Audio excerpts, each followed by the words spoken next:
దేశంలోని listed reality సంస్థలు property అమ్మకాల్లో జోరు ప్రదర్శిస్తున్నాయి. ఈ ఏడాది ఏప్రిల్ సెప్టెంబర్ కాలంలో టాప్ 28 సంస్థలు 92,500 కోట్ల విలువైన ప్రాపర్టీలను విక్రయించాయి.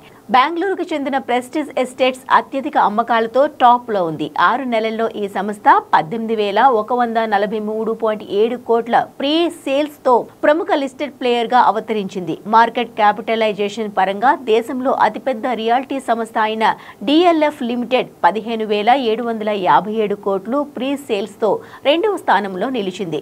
ముంబైకు చెందిన గోద్రెజ్ ప్రాపర్టీస్ 15,587 కోట్ల అమ్మకాలు బుకింగ్లను నమోదు చేయగా లోదా డెవలపర్స్ 9,020 కోట్ల విలువైన ఆస్తులను విక్రయించింది.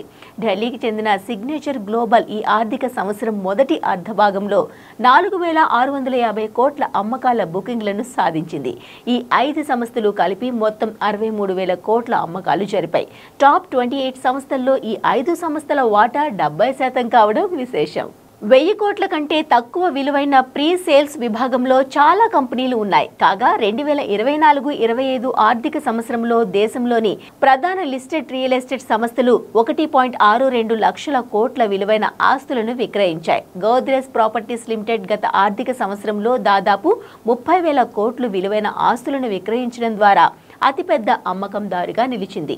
ఈ ఆర్థిక సంవత్సరం తొలి అర్ధభాగంలోనే 28 సంస్థలు 92,500 కోట్ల అమ్మకాలు జరిపిన నేపథ్యంలో గత ఆర్థిక సంవత్సరం కంటే అధికంగా ఈసారి ప్రాపర్టీల అమ్మకాలు 2 లక్షల కోట్లు దాటే అవకాశం ఉందని నిపుణులు అంచనా వేస్తున్నారు.